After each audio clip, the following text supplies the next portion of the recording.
Hi, everyone, and welcome back to the Social Work Bubble podcast. I'm your host, Laura. I'm an LMSW social worker here in New York City.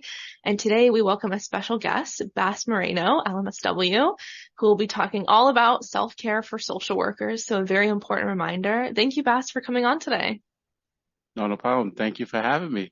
Yeah, I'm excited. Before we get started, for those listening, don't forget to like, share, and follow the podcast on whatever platform you're listening on. Now, Bas, as we get started, can you introduce yourself to the listeners and just share a little bit about your background and what you're currently doing? Sure. My full name is Basiliso. Everybody calls me Bas. Moreno, LMSW. I'm a licensed master's level social worker in the state of Delaware. I'm also a certified school social worker, though I'm no longer doing school social work. Okay. I'm currently working as a social worker for adults living with HIV in a outpatient hospital program down in southern Delaware. That's great. Some great experience. How many years have you been in the field? Total, I've going on 21, almost 22 years. Okay. You're seasoned. Yes, super seasoned. Awesome. Now, I mean, when we kind of talk about self-care, I think with all that experience too, you've really learned through trial and error about self-care. What first comes to mind for you? I've always been intentional. If whatever time I'm off the clock, that's the end of my day. I'm done social working for the day. So, whether it be 5 o'clock, 4 o'clock, so whatever time I'm off, I've had different jobs that I've done like overnights and stuff. But whatever time I'm off, that's it. I'm done. Don't call me. No. Unless it's like a dire emergency, like some like super crisis that's needed, then whatever. But no, I've always been super intentional about being off, and weekends I'm not social working on the weekends. That's right. Good. That boundary is so important too, because I think there's that pressure to always be on, or yes, to just, clients need me or I have to respond, when for the most part that's not the case. Like, things will be fine. We just need to hold that boundary.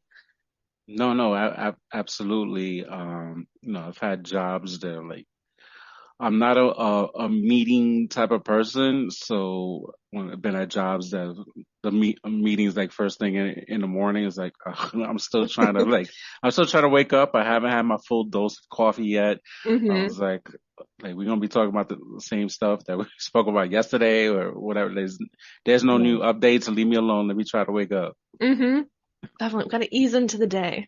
Yes, exactly. Good. What's included when you say self-care? What does that look like? Oh man.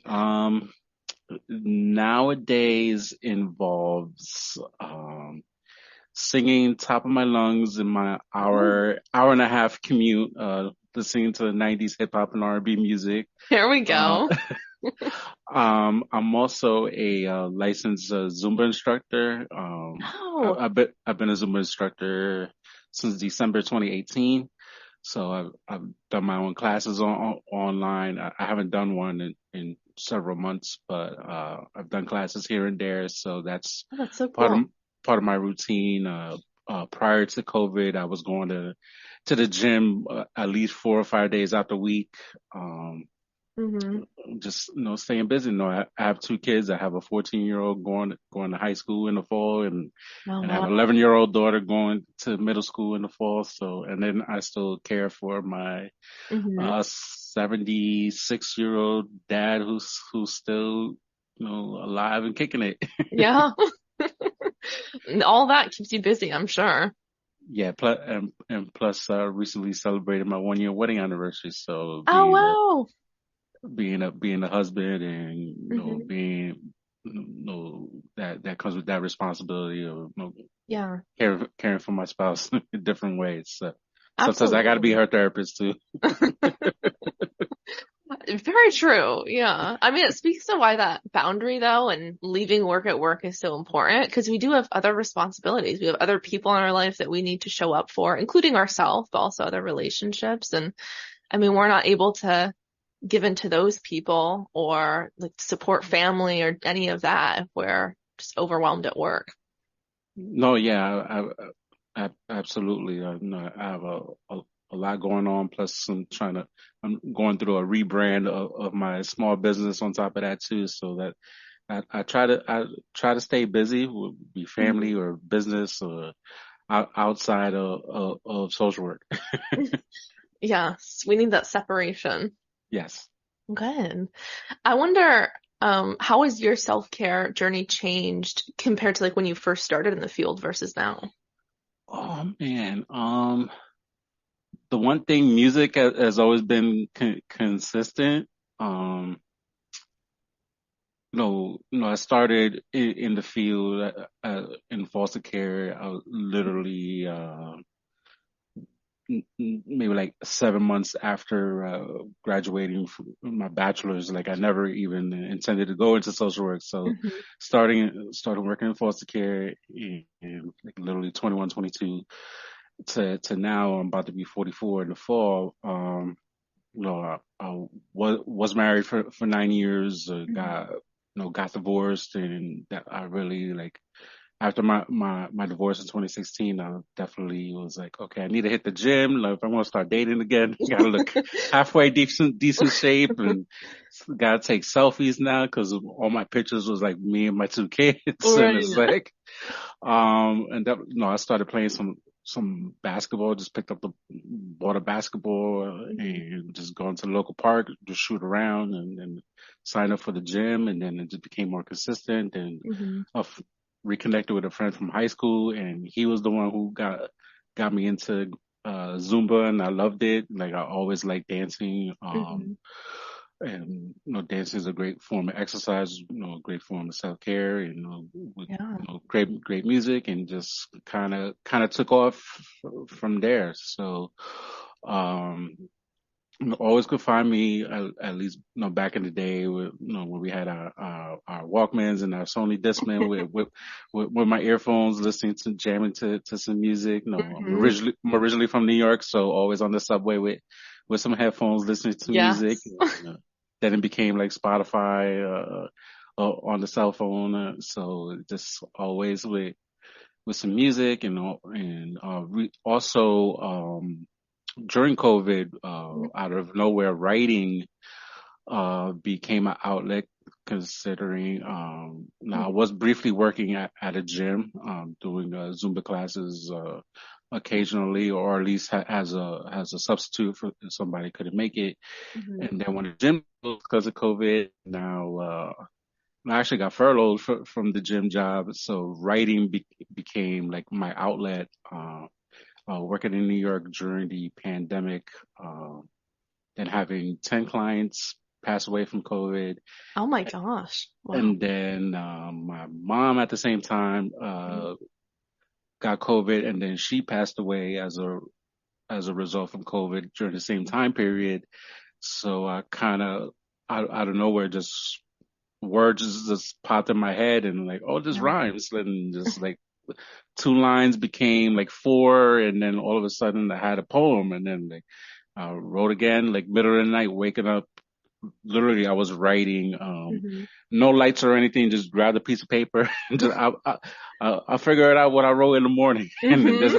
that became another poem. And then all of a sudden I had this kind of like a book in a way. Oh And it wow. was like, okay, how do I publish this? Like, it's just like, Hmm. I thought about doing like an ebook and like I had just started, with my LLC and trying to figure that out. And I was, you know, learning about all this content, business content Hmm. that is not taught in grad school, Right. unfortunately. So it was like learning about them became learning about, stocks and investing. And I was, going into 2020 before the lockdown, I was looking into, purchasing a house and, kind of researching where I wanted to live at and are Hmm. we're going to move, or we're going to move out of New York City and move to Delaware, which was the original plan. It was just a lot. And I kind of wrote a little bit about all that and became like short poems. And Yeah. last year, I actually just recently celebrated my 1 year anniversary of being a first time published author. I published my poetry book, Oh, exciting. Congratulations. Thank you. Triumph Through Pain, How to Maximize Your Full Potential in Hard Times. It's, talking about grief, loss, anxiety, self-awareness, and financial education. Mm-hmm. And then I wrote it and hired a coach and helped me publish it, and it was published. And so that was part of like my additional self-care, just learning. I started learning new skills, investing in the stock market for the first time ever, and learning how really easy it is, and but still like making mistakes, and like, oh my God, the stock I pick is falling, and it's like, let me get rid of it and buy something else. And so all that, I still kind of deal with that, the emotion aspect of it, but just learning new skills, and that became like my new self-care. Like, and then now I'm recently trying to go back to the gym and work out. Yeah. Again, that's been hard, actually, from going 4 or 5 days to like go months at a time without going. So Right. that's been a transition. That's hard to get back into when there's been that absence. Yeah, absolutely. Oh, wow. I mean, a testament to your resilience, though, because it really was like a whirlwind experience the last couple of years, at least. And so, Yeah. I mean, to really dig into that writing and these really awesome tools that you just leaned into is so healing. No, yeah, absolutely. And then part of the writing healing journey kind of continued where opportunity came about. Erica Sandoval, Latinx and Social Work, reached out. Sh- she's actually came on my podcast, and that Great. you've been a great host, Yeah. been a guest of my podcast. Yeah. And then she came to me with the idea of like, hey, after the success of Latinx and Social Work Volume 1, we're doing Volume 2, and want you to be a part of it. And I was like, yeah, and then I started writing about finally started really trying to heal the loss of my ex-wife, who passed away in 2016, and all that. And like really, like 2014 was like the hardest year before 2020. I had got laid off from the job for the first time. I was working at an outpatient mental health clinic. I had a friend, neighbor of mine completed suicide that summer. Just kind of a lot of different things that kind of happened all at the same time period, and kind of like write about all that, and letting fellow social workers know, like yeah, like you mentioned, like being on all the time, like man, I'm like going through all this drama, and like I gotta hear like your problems too, and then like I'm not in the mood today, but I gotta do it because it's my job, and like it's part of our code of ethics, so like I gotta like be respectful, try to help you out, but really like just leave me know my coffee, and I'm not, and I'm just here so that I don't lose my job today. Right. We're just clocking in and clocking out at that point. Yeah, exactly. Oh, wow. Well, I mean, it's exciting. I love writing. I think I always recommend that to my clients because I don't think people write enough, like whatever that looks like for them. And I mean, it's so healing that you've been able to really take these experiences and put it out there in material that other people can also consume and like start their own journey on. No, absolutely. That was very important. And then that became like, turned into a couple of speaking engagements. And so I had the opportunity, to speak. We had a whole book launch, October of 2022 when the book came out, and spoke about my chapter. And then that became a speaking engagement out in Dallas. I never went to Texas before. Never. That was like the furthest west I ever even been out to in the U.S. So, and meeting other people in Texas doing great work out there. And Latinx, Latina, Hispanic, Latino community out there. So, yes, and then continuing doing occasional speaking engagements here and there. So kind of sharing my story, sharing my experience, kind of like giving back. I did a recent talk on self-care. So, Oh, great. self-care has definitely, and that was my focus on my initial, when I initially started the business, focusing on the self-care of social workers, especially, Hmm. we're out there, especially during COVID, risking our lives, Oh, yeah. to care for others. And then like, what was out there for us? And like, Hmm. nothing was really out there. So like, I kind of mixed the poetry and the Zumba together, and like, I'm sure like many other people, like the whole like, go get an LLC, go get an LLC, which I did, like, and then like it helped with the taxes. And then, okay, I'll figure everything else after the fact. Right. Kind of learn as I go, but um, and then now I'm like branching out kind of what I've learned and using my personal experience in terms of what I learned in finances, and kind of like, this is what I learned. Let me like Hmm. educate like other people so that maybe you don't make the same mistakes that I did, or like we learn together as we grow. Cause, talking to different people and talking to different social workers, like, yeah, I'm interested in that. Like, yeah, like I don't know much about there, especially in our jobs that we have. Like, they throw all these different benefits at us, like, Right. they might offer a 401k or IRA, but not really explain what is all that, and kind of like we don't put money into it, or whatever. Then we end up missing out on some free money that we could use and transfer that when we change jobs. So people Hmm. don't even know about that. Right. Absolutely. Wow. I mean, it's really great too, because I think a big piece of self-care, I feel like we can get such an individual approach with it, where I mean, a big piece to this is that connection to others and that sense of community. And I mean, even what you're doing, like telling your story to other people to support them, like that kind of creates this domino effect where then it helps us too. No, of course, and the church has been, going to church more Hmm. consistent. I think my wife currently, when I got, remarried, June 2022, like when we Hmm. were dating, and one time she was like, "You interested in going to church?" And I was like, "I'll go with you, like just check it out and support you, like, and see what you're into." And then Hmm. ended up being the pastor, used like day to day life that happens, and related it to the word of the Bible. It was like, oh, this Yeah. makes a whole lot of sense. Like, I could get down with this. And we started going every week. Hmm.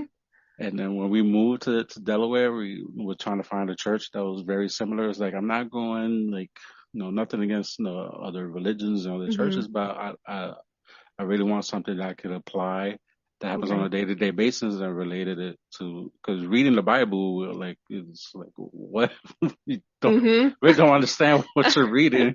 At least for me, Yeah. and I even took an undergrad class, just reread the Bible for like the whole like semester, and it was Oh, like wow. I was still. The class was called Jesus. That was the name of the class in undergrad, and it still was like I had a hard time really understanding what the Bible was trying to say in terms Hmm. of what we were trying to learn.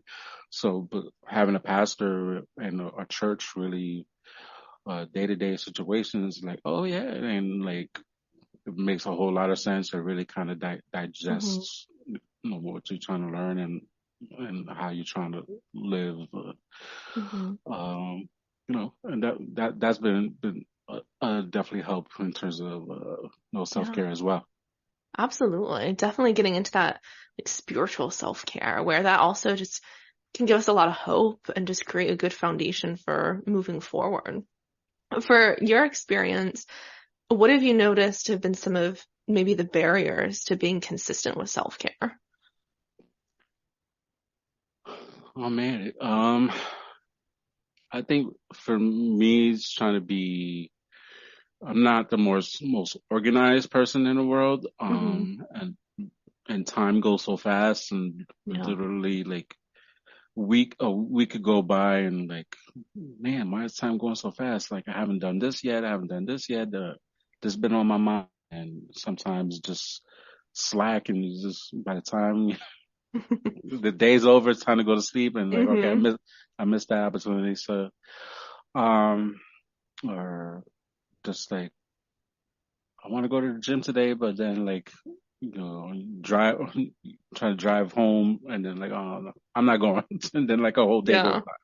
And then, um, just the work that I do now is just pretty much, the clients come to me. So I'm, a lot of jobs that I've had previously, I was like doing home visits or like Mm, I'm out in the community meeting clients, patients. And so now they all come to me. So, okay, I got to figure out how to like get my steps in or try to be, try to right. be active and definitely my move from New York City, where just running after trains or running after the bus. There's always a So lot of movement.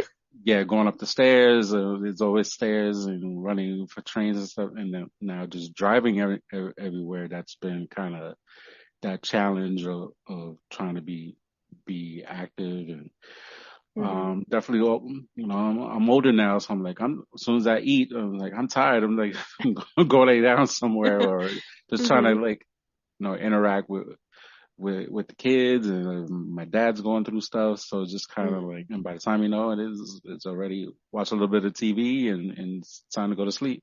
Yeah. Absolutely. I mean, life can just really take over and become really consuming. We have to be really mindful and intentional with like carving that space out for ourselves to make sure we're taking care of those needs that we have. No, yeah, absolutely, definitely. Like the saying goes, like life be lifing Yeah. sometimes. So it's stuff happens, and even just taking care of a house now compared to living in an apartment in New York is like Right. I got to cut the grass, I got to make sure the garbage gets taken out, I got to make sure there's no like a bee nest or any wasp or now we got like garden snakes to worry about. So it's just Hmm. there's an occasional deer that might be like walking around somewhere. So there's always got to be on the lookout for stuff, and that takes time too. And Right. so it's always something. Always, right.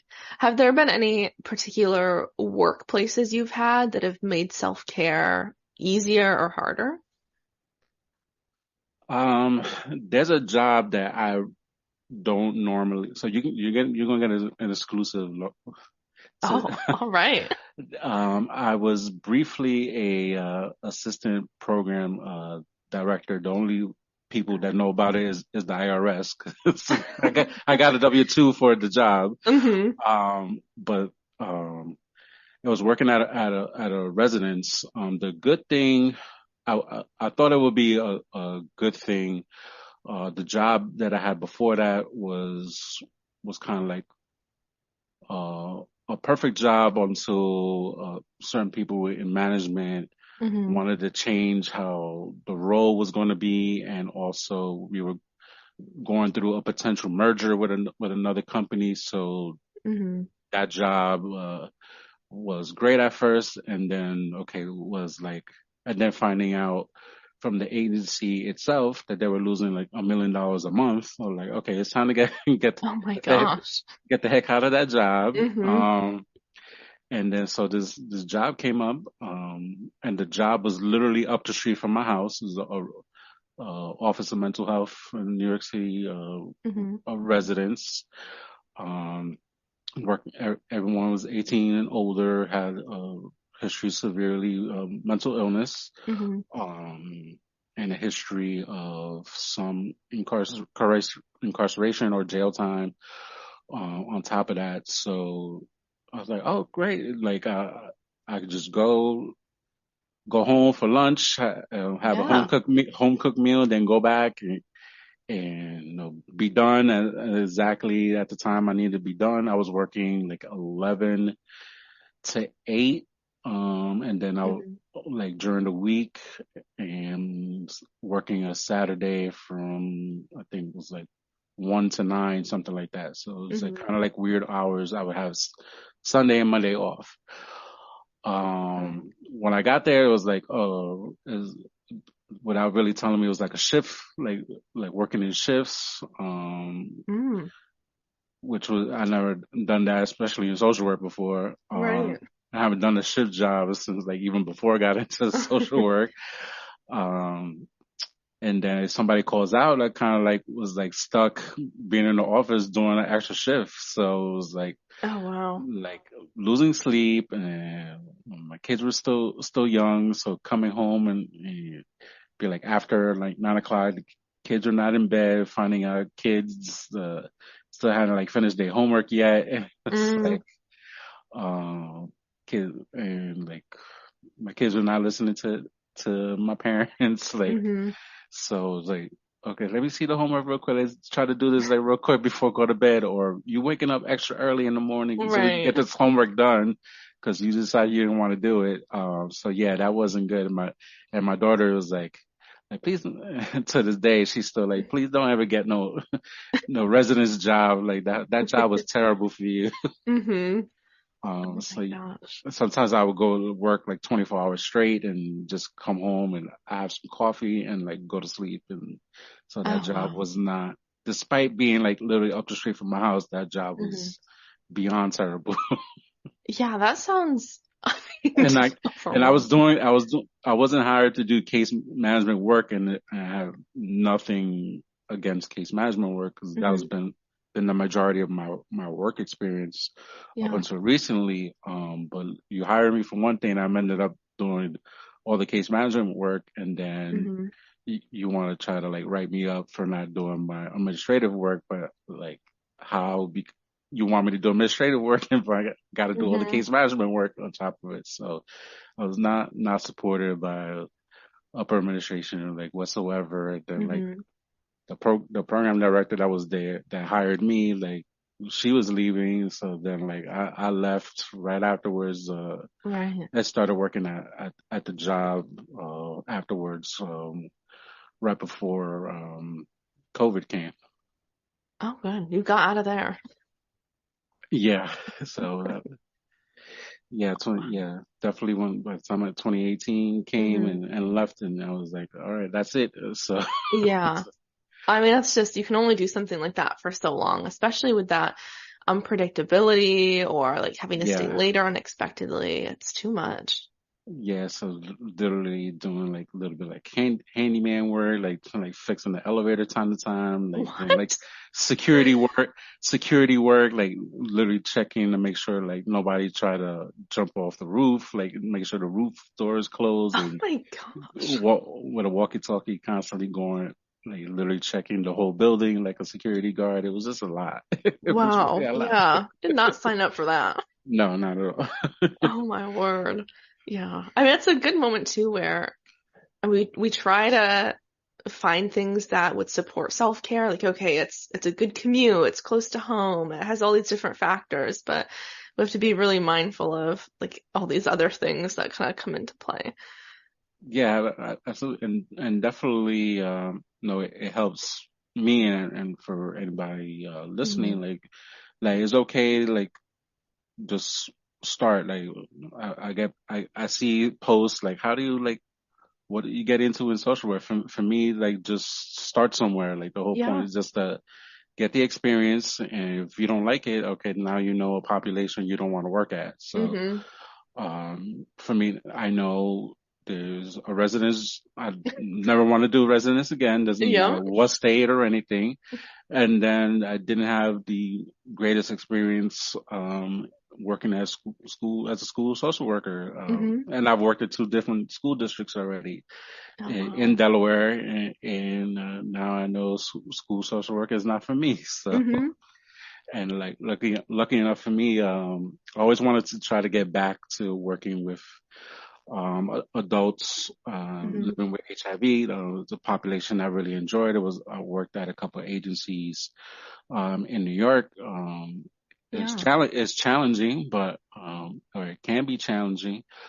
Um, but there was an opportunity that came, and did the drive. And Hmm. I'm from New York. We easily could go to work and be an hour commute just to get to work. Oh So yeah. like I'm already used to that. I actually brought it up in the job interview. It was like, you don't mind doing this commute? They're like, I'm from New York. We commute to work. So, True. I lived in New Jersey for like 9 years, and I did like an almost 2 hour commute just to go to work every day. So Hmm. So I'm used to driving. The only difference is I'm going to miss taking a nap because I got to drive to work. So Right. that would be the only difference. So when I got hired, like perfect, it was back to the population I wanted to work with, and Hmm. haven't really had much complaints so far. So Oh, and wonderful. the money is decent. So like, I wish I could save because the gas is ridiculous right now. Yeah, So, it's crazy. but it comes with the territory. Hmm. That's true. I mean, it's a good point too. Like we definitely learn through trial and error, like what works for us. And that's the beauty about social work is there is so much variety out there where you can easily just switch into working with another population or finding a different role that feels like a better fit.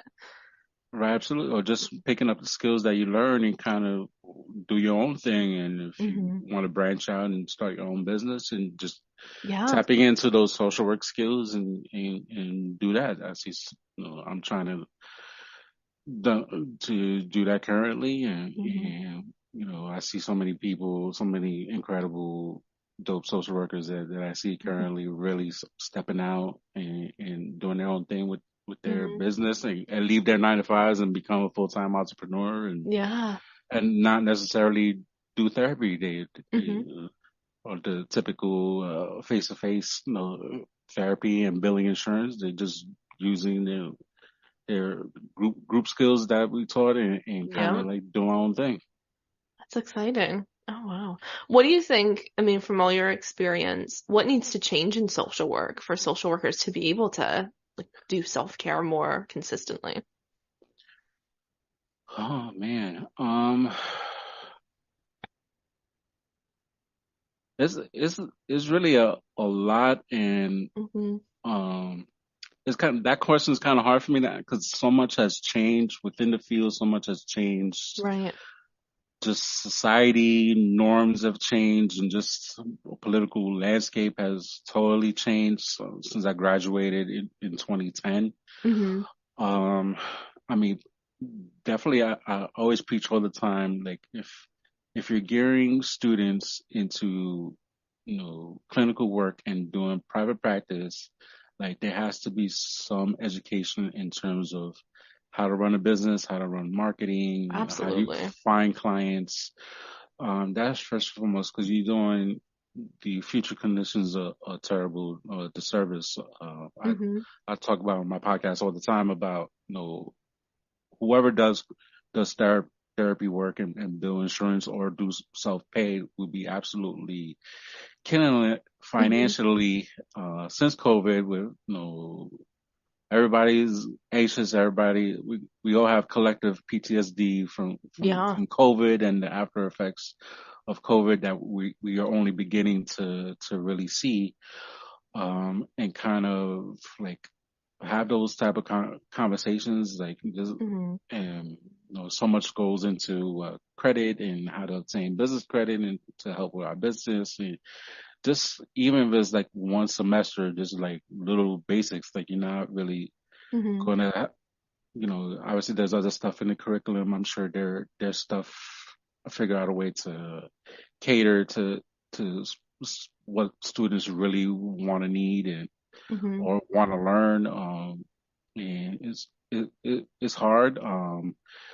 Uh, these internships and just schools really need to adapt to what's currently out there. And right now, AI has been a big thing, and Yeah. It's how huge. that's how that's gonna affect us in social work. How that's gonna look in terms of HIPAA, and Mm. I really don't see, I really have seen so far. Like NASW, ASWB really kind of talk about that. I know Right. NASW Delaware kind of like had talked about that a little bit, but I really haven't seen too much about that. Hmm. And just kind of need to teach skills that's going to really help people, in the 21st century. And Hmm. 'cause things are constantly so much change so fast, Yeah. and really, I would like to have more conversations or talk about how like, what was your experience during COVID and how Mm-hmm. does that look currently? No, a lot of people are not really talking about that. We're not seeing our politicians no longer talk about that. Okay, Right. the emergency, COVID emergency is lifted. Okay, like, Mm. but It they stop doesn't talking. erase all of it. Exactly. We still traumatized about it. Mm-hmm. There's a lot of loss. How come there's so many people looking for work? Because unfortunately, a lot of people have passed away from COVID, or they got Yeah. long COVID and they can't work. They got disabled now, and Mm-hmm. people are losing housing. Like New York is a super Oh, long, the crisis on housing is just getting worse, worse. Yeah. and there's everywhere. There's a housing shortage everywhere because COVID affected, or getting lumber and everything else to even build the houses. So Mm-hmm. and no, there's no such really thing as affordable housing right now. So it's Yeah. just a lot happening all at once, and that's affecting how we try to serve our clients and what Mm-hmm. the clients are dealing with on a day-to-day basis. And I love like grad schools to really talk about that. I Yeah. try to like spread word, like to let people know about, let people know if they have Medicaid, they need to start think about Mm-hmm. reapplying for Medicaid because Yeah. that's part of the COVID emergency that's over. So now people are Mm-hmm. losing their Medicaid without realizing it. And if you work at an agency or yourself that bill for Medicaid services, now you're risking not getting that money. Mm-hmm. And people are losing housing, so they're like, I'm not going to my therapy appointment. I can't. Right. I'm about to lose my house. Like, let me figure Mm-hmm. out where I'm going to live and how to buy food and stuff. So, um, people are not really like addressing that, and I hope when grad schools start back up and they start having these conversations, and because we're not gonna really hear like our politicians talk about that unless Mm-hmm. their term is about to be up and they try to seek re-election. That's the only True. time they talk about any sort of like real life issues that affect day to day outcomes. So Mm-hmm. it's just really a lot that's happening all at once, and we just trying to do what we can right now. And Yeah. another big thing in terms of self care is like trying not to watch too much news. I just Oh, focus very on. true. I cut back a lot. I kind of like restarted back up again just because there's a lot that's been going on, Mm-hmm. especially like Supreme Court stuff and like student loan stuff Yeah. that's been happening, and all these different laws that going reverse, going back in time with a lot Mm-hmm. of these states, unfortunately. So, but besides that, like, like just I would just watch the news just for the weather. Okay, I got my news. I shut Yeah. it off, and because everything was all, especially 2020, was all about COVID Mm-hmm. and this and that, and rightfully so, because everything was constantly changing about that too. But I was getting up to date knowledge of what was going on with COVID at work. So like Right. come home for work, I like, no, I'm not watching the news. I know, I know Mm-hmm. the numbers from CDC. I've been told that in the morning. And so it's like, no, like, Mm-hmm. just let me go on IG live with DJ, D Nice. I call him the super MVP of the quarantine Mm-hmm. with his DJing on IG live for literally like 24 hours a day. It seemed like. So it was, and I was reading like different books, financial books, trying to get some education Yeah. and different things. So it's been a lot, especially Mm-hmm. like 26, kind of like 2014 to currently, and Yeah. a lot has happened. Like, and even like podcasting. My podcast started Mm-hmm. January 2020. It's called the Social Work Rants Podcast, Yeah. and that's been therapeutic for me too. And I've talked about like the loss of my mom, and talked about Mm. like the day that I found out my ex-wife passed away. I was at work, so Oh doing my gosh. social work, and I took my son to work, and having to tell him in the bathroom at work that his mom passed away. So Wow. so it was like, no, I did a whole episode about that, and I've Mm. had different. I've had non-social workers come in and kind of like help social workers like, kind of use their transferable skills or just trying to learn Yeah. different skills, especially, people talk about there's no money in social work, but Mm-hmm. you like, you could kind of get into real estate or and kind of use Mm. transferable skills into like we talk all day every day, like we're talking right now. Like we could talk to people about purchasing a house or become like Yeah. property manager or something like that. So Mm-hmm. um that might take an additional certification, but that's kind of worth it. You probably end up making more money on a purchase of a home that you probably Mm-hmm. have your whole social work salary for a year. True. So just different things like that, and kind of like think outside the box with the podcast, and like Mm-hmm. and meeting, and kind of use my podcast as a networking tool to meet other social workers, and like Right. that's how we met and connected, and had Yeah. so many people, from California, Texas. I've had people from like Canada. I had a person from Europe come on the podcast. Like Mm-hmm. I got people from Australia listen to the podcast. It's like this is like crazy how many people have heard of the podcast in different countries that Mm-hmm. never even like thought of visiting, and so it's Yeah. been therapeutic. It's been exciting. It's been growing, Mm-hmm.